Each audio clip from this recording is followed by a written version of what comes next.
Diba? Tama po? Amen. Gagaling. Honest naman eh. Sino man po gumagawa ng program, maraming salamat. Kahit hindi binabasa. Alright. So, sige po. Sabi dyan, count your blessing. Pag sabi count your blessing, ang ibig sabihin po ay Bilangin sa ang Tagalog, pagpapala. bilangin daw yung Pagpapala. Ang pagpapala ay bilangin nyo. Dapat pinibilang natin yung pagpapala natin. Pero sabi nga, nag-usap kami ni Pastora dyan kanina. Sabi nga, ang blessing ba nakakount? Ang blessing ba ni Lord countable o uncountable? Hindi mabilang. Di ba, totoo, hindi naman talaga mabilang. Amen. Ang blessing ni Lord. Pero, bakit ang title natin is Count Your Blessing? Kasi nga, tayo mga tao, madalas, mapagbilang. Pero ang totoo, hindi ko naman nabibilang yung blessing ni Lord eh. Tamad po kasi kayo magbilang. Ano po kami sa mat? Ang dami kasi. Sa dami ng ngayon, wala kang naalala. Sa dami ng blessing sa'yo ng Diyos, wala kang naalala na dapat ipagpasalamat. Kaya pag-isip mo, nakabusakot yung mukha mo. Kasi wala kang naalala ang blessing ng Diyos. O, tingnan yung katabi nyo. Tingnan nyo, nakabusakot ba? O, nakagising ka. O, namasakan. Hallelujah. Diba? Okay, tama po yun. Hello, Di po? Koreana. Sa araw-araw, na gumigising tayo, dapat nakita tayo ng pasalamat sa Diyos. Yung count the blessing, hindi dahil binibilang mo lang talaga yung blessing ng Lord. Hindi. Because you want to appreciate yung ibinibigay at pinagpapala sa iyo ng Panginoon. It's more of appreciation. Kaya ka nagpe-pray in the morning, di ba? Kaya ka nagpapasalamat sa Panginoon. Kasi nga, ang daming ginawa sa iyo ng Diyos. Amen. Tamad ka lang nga talagang magbilang at i-describe lahat ng bagay mo. Oh, tingnan niyo yung mga tamad. Hanapin niyo yung mga tamad dyan. Ay, tamad to eh. Tingnan niya natin, hanapin natin yung mga tamad. Ituro ng turo, siya pala yung tamad. Ayan. Okay, so count your blessings. Pag sabi blessing, ano ba yun? Pagpapala. Ano ba yung blessing talaga? Ano ba ang meaning ng blessing? Next please, next. Yeah. So sabi dyan, ang blessing po is God's favor and protection. Another dyan, sabi na to be in favor with one mind and tune with the will of God. Okay, puntahan natin yun. Ang sabi po, God's favor and protection. Ibig sabihin, ang blessing daw po, ibig sabihin dyan, favor ng Diyos. Pabor. Pag sinabing pabor, binibigyan ka ng pabor ng Diyos. Okay? And protection. To be in favor with one mind and tune with the will of God. Ano ba yung tune? Ano yung tune? Anong ibig sabihin na tune? Ibig sabihin po niyan, dapat naka-align sa gusto ng Diyos. Ang blessing po, hindi yung nagkapera ka, blessing na agad yun. Hindi po. Okay? Nagkaroon ka na ganito, blessing na agad yun. Hindi po. Hindi lahat ng natatanggap ninyo ay blessing. Amen. Teka lang ha, kasi baka sabihin nyo, pag binigyan ka ng kapwa mo, blessing na agad yun. Na nagkaroon ka na ganito, blessing na agad yun. Hindi po. Okay? Kasi, ang totoong blessing, dapat naka-align sa gusto ng Diyos. Kung nakuha mo yan, based on the favor of God or sa will ng Diyos, ibig sabihin, blessing yun. Eh, pumasa ka, nangopya ka. Blessing ba yun? Uy, blessing, pumasa ako. Blessing ba? Hindi. Eh, wala eh. Pandaraya. Hindi blessing. Maaring yung sinasabi na naga, uy, pinagpala ka kasi nakapasa ka. Hindi rin. Oh, sinong hindi nangopya? Taas kamay. Sinong hindi nangopya? Oo, di ba? Lahat tayo nangopya. Pero sabi ko sa inyo, yung pagkapasa nyo, hindi blessing yun. Nangopya kasi. Yung mga nagpakopya, Mga nagpakopya. Oo. Walang nagpakopya. Wala. Give and take lang daw. Okay, so ganun po ang blessing. Hindi ibig sabihin na nakakatanggap ka ng magagandang bagay. Blessing na yun. You have to identify what the real blessing is.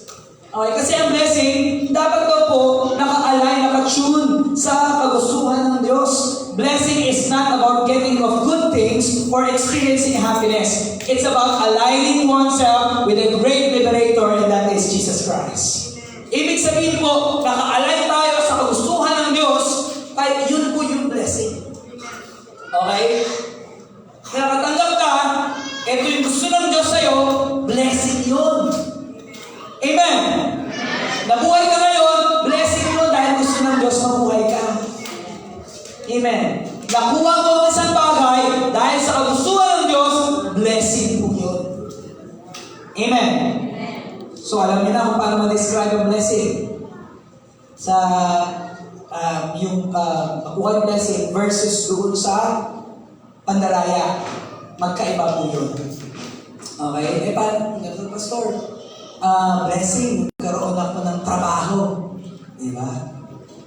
Paano yun? Hindi ka na makapagsimba. Hindi ka na makapag-fellowship. Blessing pa rin ba yung trabaho mo sa'yo? O hindi? Hindi yung blessing kasi hindi naka-align sa Diyos. Lagi po natin tatandaan ito yung blessing. Yan po yung kahulugan ng blessing sa ating mga Kristiyano. Amen po? Naintindihan po ba? Okay, very good. Alright, so in 2 Corinthians chapter 8, verse 9 to 10,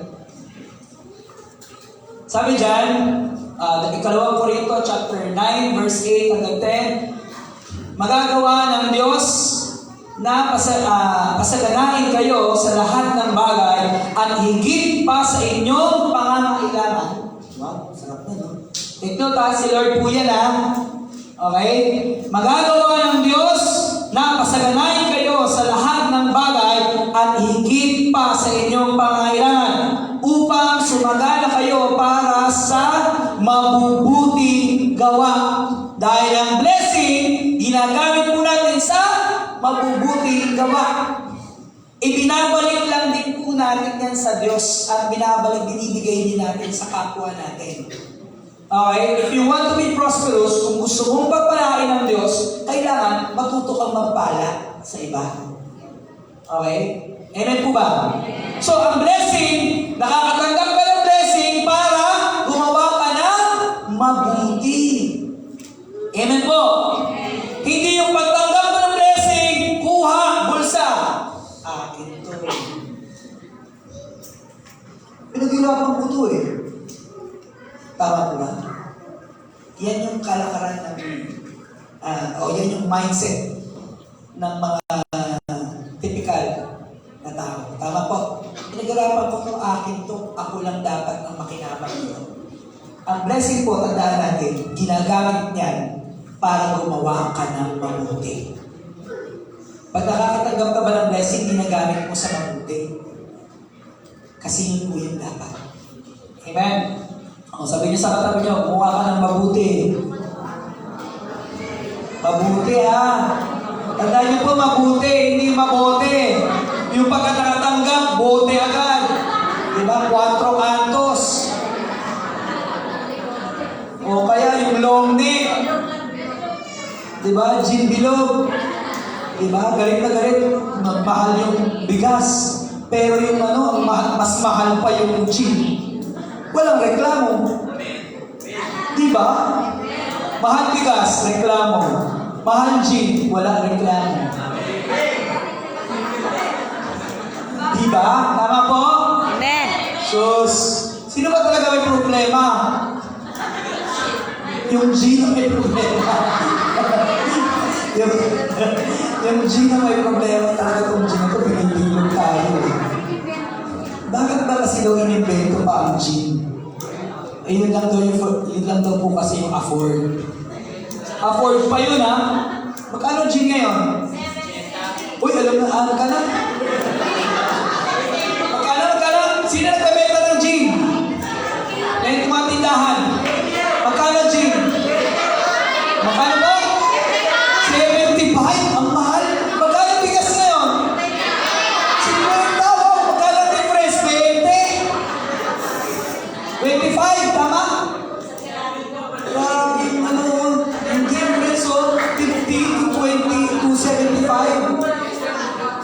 ba?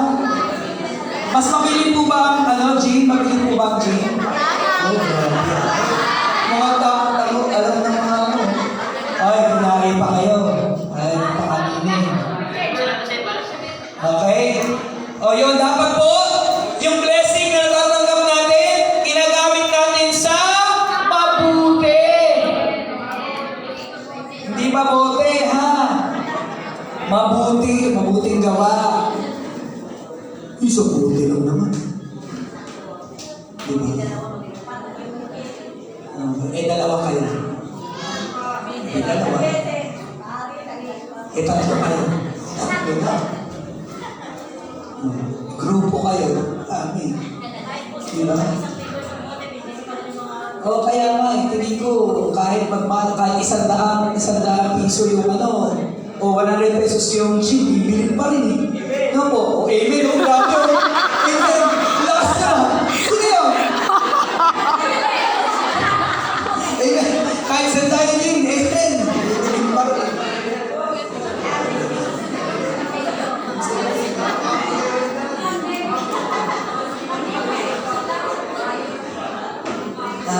Sige. Pero ito po ulitin ko po. Kapag kayo po ay nakatanggap ng blessing, dapat po ginagamit sa Mabuti. mabuti. Yan po yung dapat. Okay? Kasi yun yung dapat tayo mga Kristiyano, nakakatanggap ng blessing ng Diyos, ginagamit natin yan sa mabuti. Para daw po, pasaganain. Kasi kung gusto mong pasaganain ka ng Diyos, dapat, ginagamit mo yan sa mabuti. Ano pa sabi? At higit pa sa inyong pangangailangan. Higit pa raw sa ating pangangailangan yung ibibigay sa atin. Pero dapat, ginagamit natin yan sa... Mabuti. Saan po? Mabuti. Mabuti. Sige nga, mabuti. Mabuti. Yung po yun yung mabuti. Okay? Naintindihan po? Mga tatay. Amen. Praise the Lord. Salam yata yung natatay dito. Ayan. Tulad ng nasusulat, siya ay masaganang nagbibigay sa mga dukha. Ang kanyang kabutihan ay walang hanggan. Amen. Sarap. No? Sarap, no? Ang kabutihan niya ay walang hanggan. Kasi totoo po yan. Ang kabutihan ng Diyos walang hanggan. Ikaw lang yung madaling magsawa. Okay? Hindi mo lang talaga mabilang yung blessing ng Diyos. Kailangan mong bilangin lahat ng blessing ng Diyos kasi napakarami. Sa isipin nyo, sa kanyang kabutihan ay walang hanggan. Infinite yung kabutihan ng Diyos. Ibig sabihin, infinite din naman yung blessing ng Diyos. Tamad ka nga lang talagang magbilang. Oh. Sino tamad? Amen. Yan. Tayo mga tao, kapag tayo magbilang, ang madalas nakikita natin, yung pangit sa buhay natin. Compared doon sa mabuti. Diba? Kunyari, ang daming nangyaring magaganda, tapos nangyari lang yung hindi magandang isa, yun talaga yung focus mo. Tama? Tama po? Feeling mo, ang pangit na ng buhay mo. Amen? Feeling mo, ang unfortunate ko ng tao. Kasi ganito nangyari sa akin. Teka, nakakalimutan mo yung maraming magaganda at mabuting bagay na nangyari sa'yo. Diba ang dami nun? Binilang mo ba yun over this one problem? Hindi. Bakit pinipili mong maging malungkot sa problema na to, ang dami mong pwedeng gawin para maging masaya ka. Gawin mo. Amen? Amen. Hindi tayo nabuhay dito para maging di ba? Maging problematic na lang lagi. Di ba? Mga noong, puro wrinkles, kunot-kunot. Di ba? Ganun lagi. Pero ang buti ng Diyos, walang hanggan. Let's appreciate those things. Appreciate po natin yung kabutihan ng Diyos sa buhay natin. Ano pa sabi? Ang Diyos na nagbibigay ng binhing itatanim at tinapay na makakain. Grabe, no? Sino nagbibigay? Sino nag-bless? Sino nag-bless? Diyos. Si Lord. Amen. Tandaan niyo po yun, ang Diyos, kahit pinagtrabaho yan, ang Diyos pa rin na nagbigay niyan. Tama po? Amen. Dahil ang Diyos na nagbibigay ng binhing itatanin, yung kalakasan ninyo, yung buhay po ninyo. Kaya dapat, yung sahod, ginagamit sa ulit saan? Mabuti.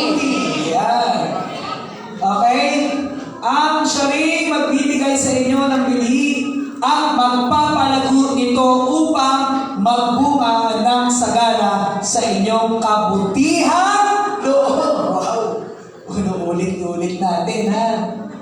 Para sumagana, ano daw po? Gumawa ng mabuti. Okay, mabunga ng sagana ang inyong kabutihan loob. Uy. Gusto niyo pagpalain ng Diyos? Gumawa ka ng mabuti. Yung sinasahod mo, gamitin mo para sa mabuti. Para lalo kang pagpalain ng Diyos. Kaya madalas yung mga bisyo, lagi na lang ngayon.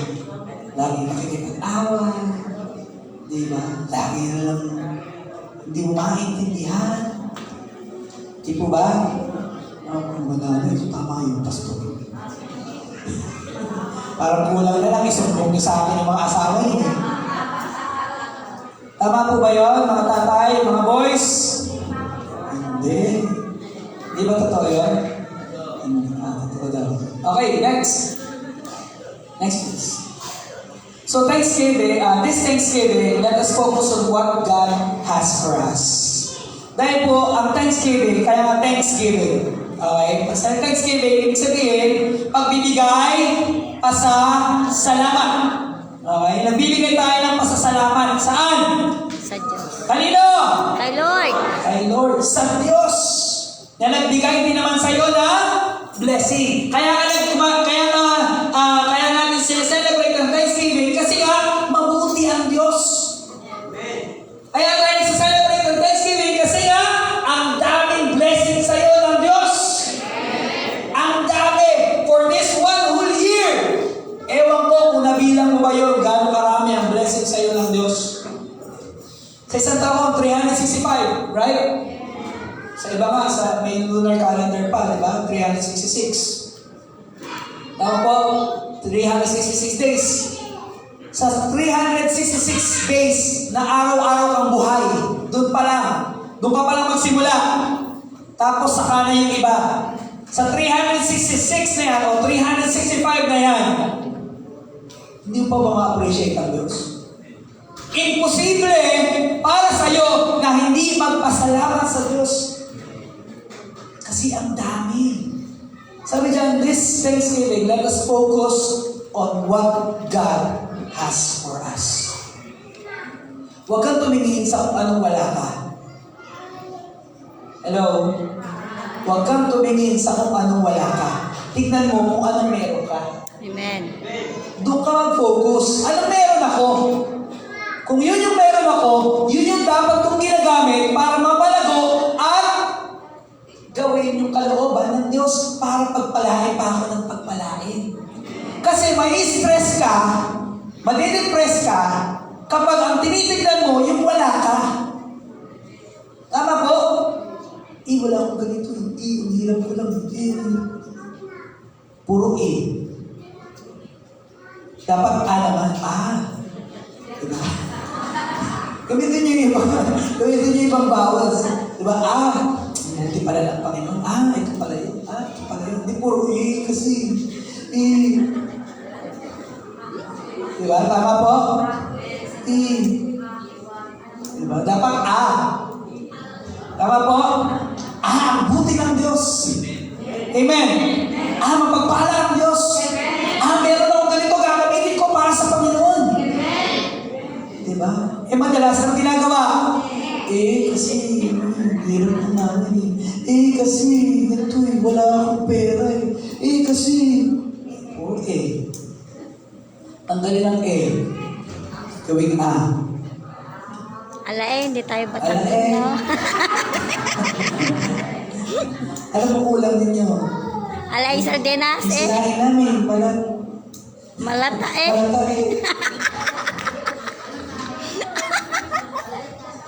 Di ba ala eh? Okay? Yun po. So, tingnan po natin. Sa itong Thanksgiving na to, isipin natin kung ano yung meron tayo. Amen. Pag-focusan natin yung meron tayo, yun yung gamitin natin para palaguin yung sarili natin. Ano ba meron ka? Eh, wala ka, pastor eh. Kaya naman eh, wala ka, pastor. Paano ba? Imposibleng wala. Amen. Di ba? Sino walang blessing dito? O, di ba? Lahat meron. Sabi ko sa inyo eh. Eh, dapat ang gamit natin okay? So, focus ka dun sa kung anong blessing na ibinigay sa'yo ng Diyos. Amen. May blessing na kalakasan. Oy, gagamitin ko yung kalakasan mo para ganito, para magtrabaho ko na maayos. Tapos, gagamitin ko naman sa mabuti. Amen. Okay? Meron akong talento, meron akong kakayanan. Itong talento nito, papagamit ko sa Panginoon. Praise the Lord. Kung may pera ka, pinagpala ka ng Panginoon financially, well then give to the Lord. Amen. Huwag mo lang tignan mo anong wala ka. Wala ka nga, hindi mo pipilit. Hello? Huwag mo ipilit yung wala ka. Wala naman talaga. Doon ka. So kung anong meron ka na binigay sa'yo ng Diyos, focus ka ron, palaguin mo yun, and then, makikita mo, mas lalo ang pagpapalaki ng Diyos. Amen. At hindi ka rin magiging reklamador. Di ba? Kasi nakikita mo, laging mabuti, laging maganda. Hindi yung lagi mo nakikita yung chismosa mong kapitbahay. Eh, chismosa nga siya eh. Anong gagawa mo? Di ba? Ay, focus ka doon sa kaibigan mo, hindi naman chismosa. May kapitbahay ka pa, huwag ka mag-alala. Hindi po ba? Okay, huwag mo lang isipin yung chismosa mong kapitbahay. Doon ka sa hindi chismosa ang kapitbahay. Tama po? Focus ka na lang doon sa maganda. Huwag na sa kapangitan. Okay, ng buhay mo. Hindi, wala sa mga kapangitan, wala na tayo magagawa doon. Okay? Kahit anong luhod, wala tayo magagawa dyan. Okay? So, this Thanksgiving, let us focus on what God has for us. Next. Thanksgiving embodied joy of having the favor of God in the circle of His blessing. Ibig sabihin sa loob ng blessing ng Diyos. Yung Thanksgiving daw po, embodied yan ng joy. Ibig sabihin, kaakibat niyan yung joy, yung kagalakan. Dahil kapag dahil ang blessing, nagpuproduce yan ng joy. Tandaan niyo po ano yung blessing? Ang blessing po ay nanggagaling sa Diyos at naka-align sa kagustuhan ng Diyos. Hindi ka magiging masaya kung nakuha mo ang isang bagay na hindi mo talaga pinaghirapan at hindi talaga blessing ng Diyos. Amen. Hindi ka magiging masaya. Bandang huli, magsisisi ka roon. Ay, dapat pala hindi ko ginawa yun. Ganun mangyayari. Dahil ang totoong blessing, merong joy. Diba? Merong kagalakan. Yung kagalakan na walang mapupunan yung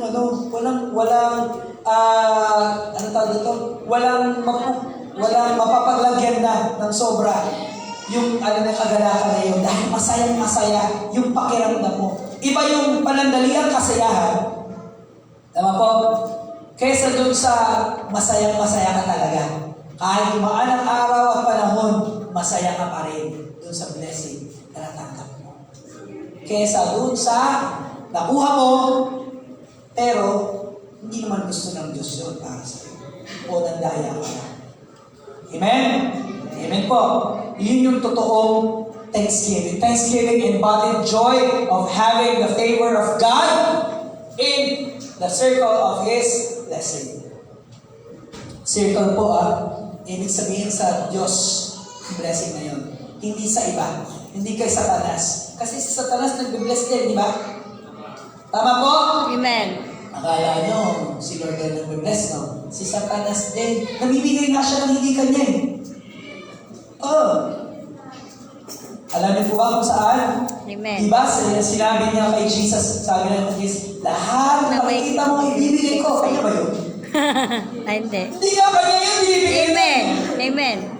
Kapag naman ang mukha niya sa talas, namimigay, hindi kanya. Sabi, di ba, kay Jesus pa na in-offer.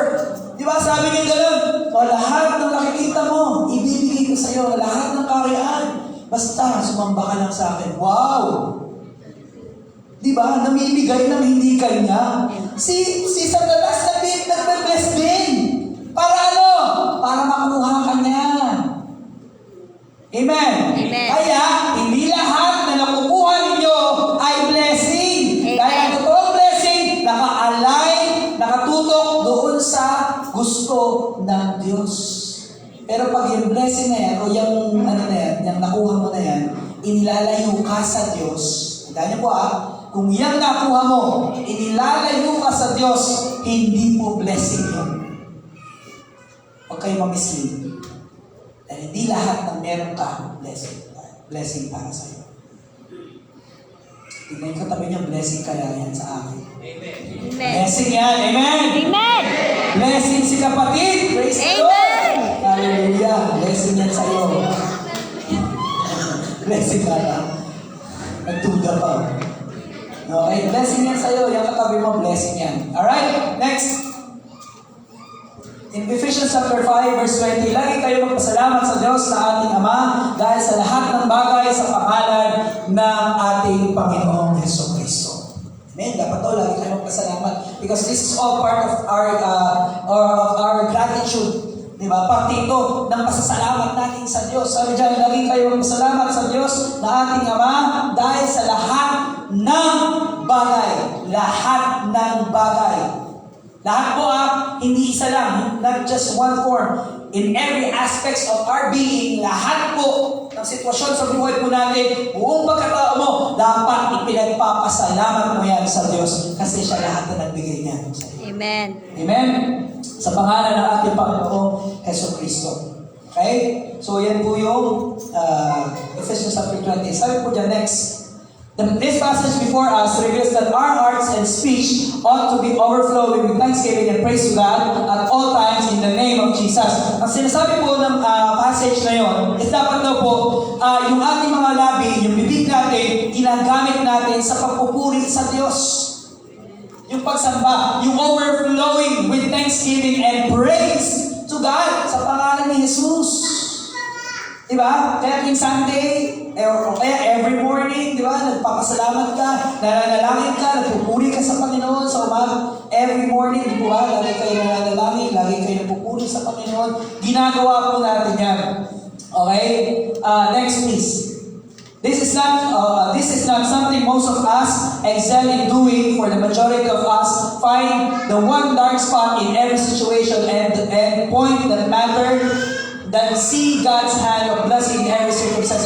Ibig sabihin po na yung mga blessing na natanggap po natin, isang bagay po yun na nag-form, na tinitignan natin o nakikita natin si Kristo na nagpapala sa buhay po natin, hindi yung dark spot ng buhay po natin. Di po ba? May dark spot sa buhay po natin. For example, yung puti mong damit, di ba? Example, puti mong damit, puti yun. Pero nilagyan mo ng nalagyan ng tinta, ano makikita mo? Yung tinta, tama po? Hindi yung kabuuan. Okay? Ang sinasabi po dito is that dapat, ang mas nakikita po natin, yung kabuuan, hindi yung spot. Okay? Hindi yung dumi.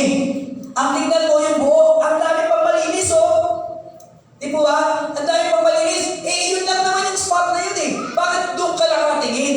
Huwag kang tumingin doon. Malaki pa ang plano sa iyo ng Diyos. Amen. Malaking bagay pa ang gagawin sa iyo ng Diyos. Huwag mong tignan yung isang maliit na panit na nangyari sa buhay mo. Okay? Para lagi kang masaya. Para lagi kang may kagalakan araw-araw. Okay? In fact, without a deep faith in God's love, provision, and protection, this biblical concept is impossible. Kung hindi daw po tayo naniniwala, kung wala tayong trust, kung wala tayong pananampalataya, imposible daw po ito para sa atin. Imposible para sa iyo ang magkaroon ng thanksgiving sa puso mo. Hindi ka naman naniniwala dito. Amen mo. Dapat maniwala ka. You have to have a faith. You have to have faith para lang magkaroon ka ng totoong thanksgiving sa puso mo. Para magkaroon ka ng totoong kagalakan. Every day, masaya ka. Every day, may kagalakan. Laging masaya. Diba? Ang buhay ng Kristiyano ay masayang tunay, masayang tunay, masayang tunay. Yung masayang tunay, yun po yung blessing ng Diyos. Amen. Kasi masayang tunay. Kapag si Lord na nag-bless, laging masaya. Laging maganda. Diba? Kailan ba nagbigay ng pangit ang Diyos? Wala. Dahil lahat ng ginawa niya ay pawang mabubuti. Remember the creation of God? Naalala niyo po ba? Anong sabi ng Diyos? Lahat ng ginawa ng Diyos ay pawang magaganda at mabubuti. Walang na-create ang Diyos na pangit. Okay? Tignan yung katabi niyo. Alam ng Diyos yan. Okay? Hindi po pangit yan. Alam ng Diyos yan. Amen? Hallelujah. Sige, tignan niyo. Alam ng Diyos yan. Amen? That's God's creation. Walang nilikha ang Diyos na pangit. Amen? Tignan niyo lang yung katabi niyo. Anak ng Diyos yan. Tandaan niyo po. Okay? Hallelujah. Next. One must trust that God is at work in every situation in order to give Him thanks always for all things. Tandaan po natin, dapat ang isang tao laging nagtitiwala sa Diyos.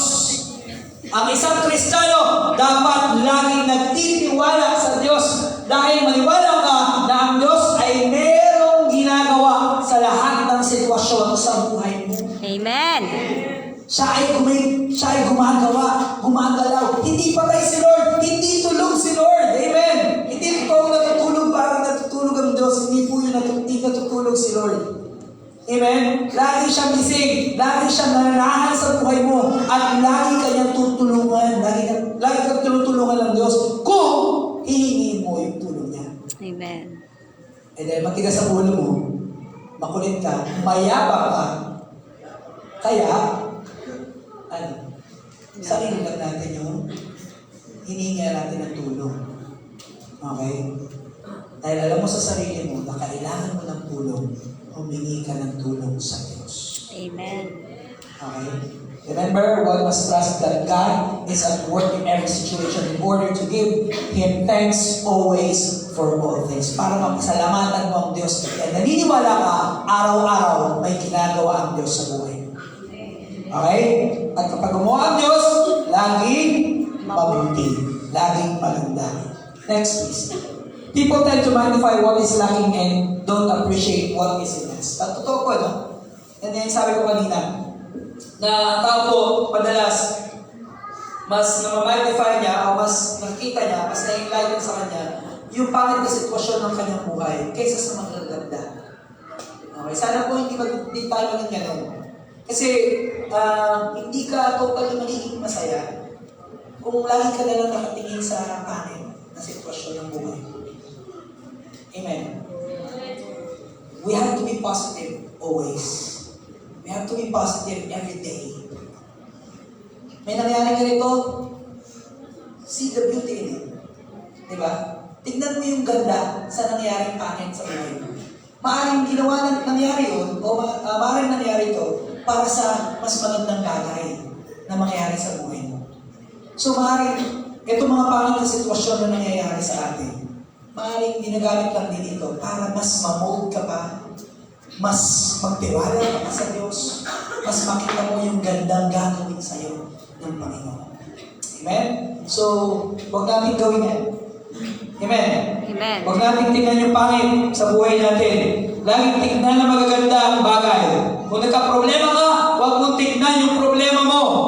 Huwag mong tingnan yung kulang sa'yo.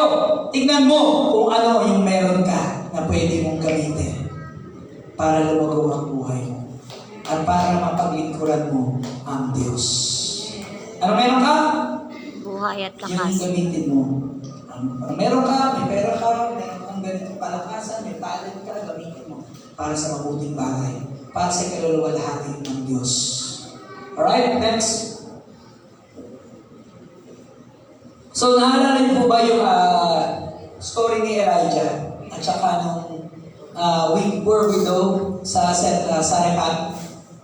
Na yung anak niya, yung magdanay na yun, o yung magdanay na yun, meron silang pagkain, which is, yun na lang yung kakainin nila. Okay? At wala na. Mamamatay na sila. Dumating itong si Elijah at sinabi niya, ipakain mo sa akin yan, lutuin mo yan at ipakain mo sa akin. Take note yun na lang, yung meron sila. At inutos ni Elijah, okay, dahil si Elijah po ay lingkod ng Diyos, inutos ni Elijah na sige, lutuin mo yan, ipakain mo sa akin. Ano po ginawa ng babae? Imbis na unahin nila yung sarili nila, niluto niya ito, pinakain doon sa lingkod ng Diyos. Amen. Ano makikita natin doon?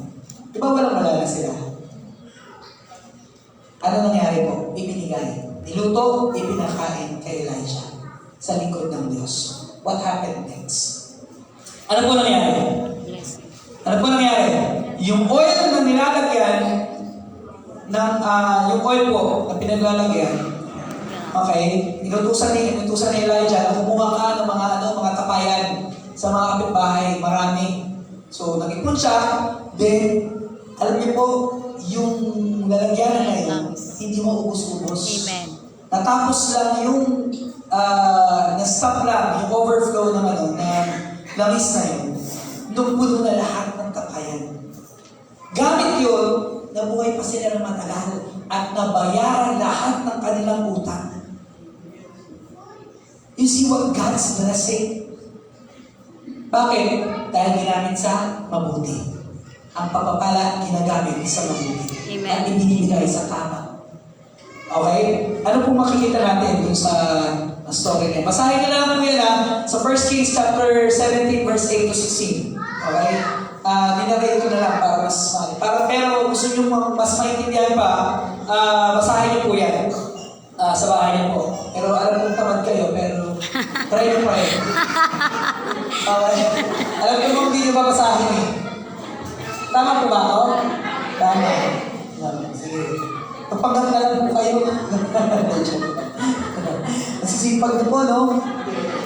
O, di ba natawa din kayo? Parang saan talaga ako lulugar eh. Okay. Sige.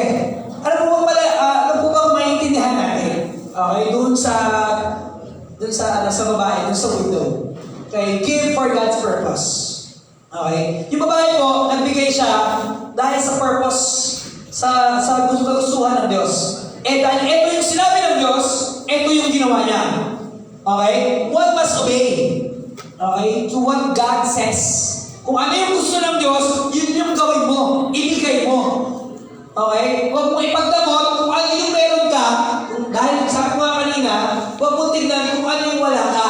Tignan mo kung ano meron ka. Eh kung ano meron ka, yun yung ibigay mo. Tama po? So this person, ibinigay niya yung kung ano meron siya para saan? Para sa Diyos. Remember, we give to God. Okay? Para pagpalain ka ng Diyos, magbigay ka sa Diyos. Do you want blessing? Do you want abundant thanksgiving? Well then, give to the Lord. Give for God's purpose. Okay? Para gusto mong pagyamanin ka ng Diyos, magbigay ka sa purpose para sa Diyos. Okay? Yan po yung ginawa ng babae. Next. Give even in the need of needs. Magbigay ka kahit parang wala na. Tignan niyo po. Di ba wala na? Last na po yun. Last na pagkain na nila ng kanilang anak. Ikaw na nanay, gutom ang anak mo. Ipapakain mo pa ba sa iba? Kung ano meron kayo? Hindi, di ba? Masakit para sa nanay, makita ang anak niya umiiyak sa gutom. Tama po. But this person, give even in the need of needs. Kahit walang-wala na, last na yun, mamamatay na sila.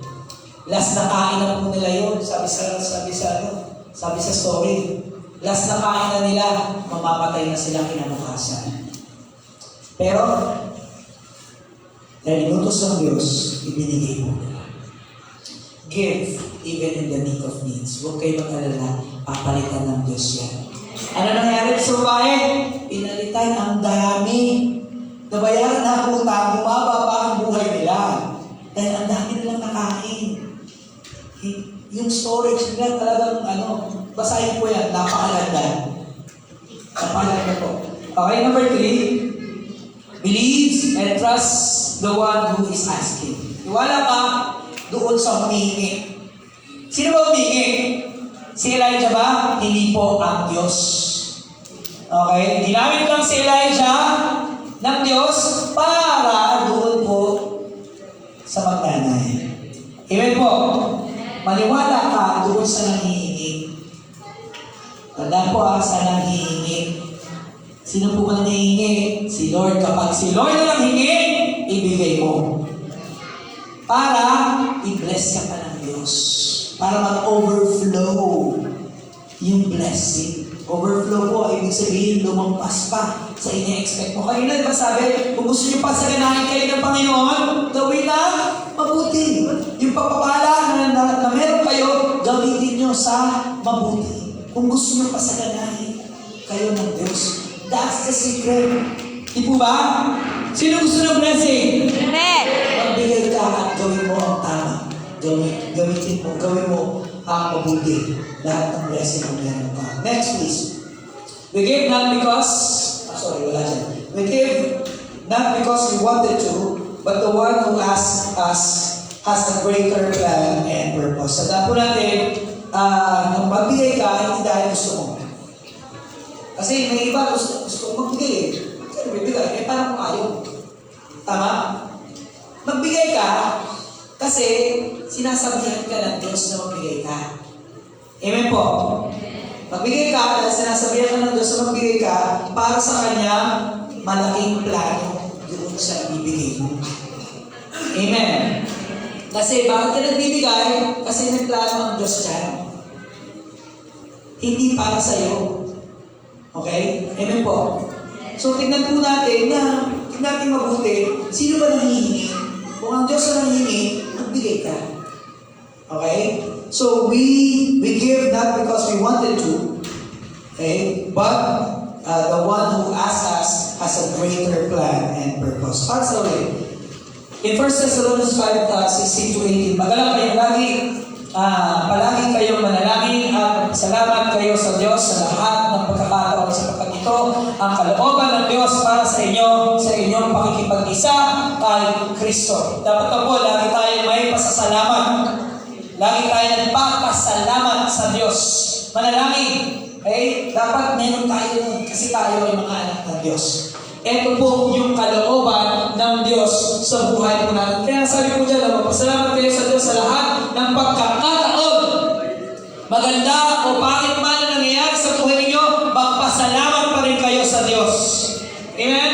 Okay, sa lahat ng pagkakataon sapagkat ito ang kalooban ng Diyos. Okay? Para sa inyong pakikipag-isa kay Kristo Jesus. Dahil ito po ang totoo. Next, please. Giving is all natural to us because the one who introduced a special giving is Jesus when He gave His life for our sins. So we give thanks in every situation even if it is not according to our plans and pleasure. So magbigay tayo sa Panginoon dahil siya naman yung unang nagbigay. Hindi po ba? It's all natural to us. Natural lang sa atin ang magbigay kasi ang Diyos natin mapagbigay din. Amen. Amen?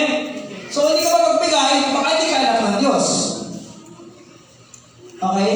Dahil walang anak ng Diyos na madamot. Amen. Amen? Amen po. Tignan yung katabi nyo. Giver yan. Giver yan. Amen. Hallelujah. Giver, tignan nyo nga rin. Parang kayo na tumingin Pag-giving ayaw. Diba? Tignan yung katabi nyo. Giver yan, diba? Amen. Praise the Lord. Dahil natural lang sa atin ang maging mapagbigay. Dahil ang Diyos ay mapagbigay din. Imagine, binigay pa niya yung buhay niya para sa atin. Saan ka pa? Di ba? So, minsan nagbibigay tayo, kahit hindi man natin pleasure yun, pero magbigay tayo sa Diyos na nangihingi sa atin. Next, please. And last, thanksgiving is a kind of adoration to what He has done for us. Ang thanksgiving po ay part ng adoration o pagsamba sa Diyos na gumawa ng mabuti naman sa atin. Give is a proposition of expressing gratitude. So, ang thanksgiving po, ang pasasalamat ay isang klase ng form ng pagbibigay ng parangal sa Diyos na mapapala sa atin. Amen po? Sana lahat po tayo ay natuto sa bagong pong ito. Amen. May natutunan po ba? Amen. na hindi lahat ng natatanggap ay Blessing. blessing. Maaari kay Satanas galing yan. Okay? Na dapat tayo rin ay magpasalamat sa Diyos dahil ang pagbibigay ay pasasalamat din. Amen? So sige po tayo lumiyuko at manalangin.